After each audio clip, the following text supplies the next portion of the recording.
তাহিরপুর উপজেলার বাদাঘাট ও উত্তর বড়দল ইউনিয়ন বিএনপির উদ্যোগে বাধাঘাট বাজারে পথসভা অনুষ্ঠিত হয়েছে।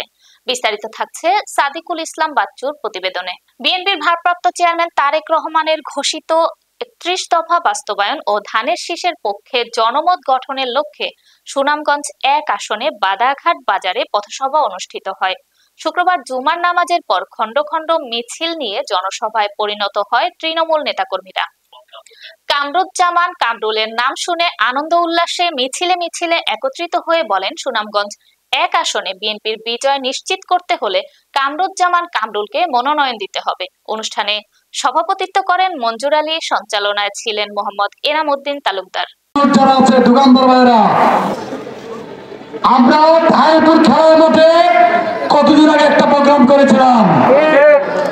সেই প্রোগ্রামে এর আগে প্রোগ্রাম করেছিল শহীদ প্রেসিডেন্ট জিয়াউর রহমান সাহেবের মাঠে।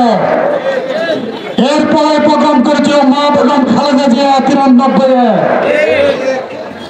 এরপরে এই মাঠ আর কেউ করতে পারে নাই।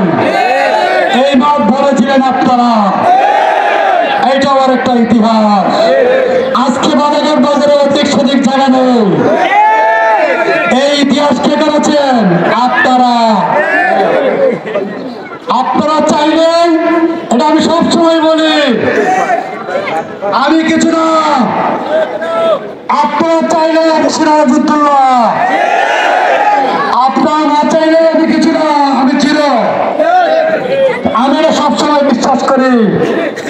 আমার অভিভাবক, আমার জনগণ, আমার বিশ্বাস, আপনাদের এই ভালোবাসা, আপনাদের এই কান্না, আপনাদের এই চা, প্রতিটা মা বোনদের চা, প্রতিটা সাধারণ জনগণের চা আমাদের দলের হাইকমান্ড শুনেছে। এটা পূর্ণ বিবেচনা আছে। ইনশাল্লাহ ধানের সৃষ্টি আপনাদেরকে নিয়ে নির্বাচন করবো।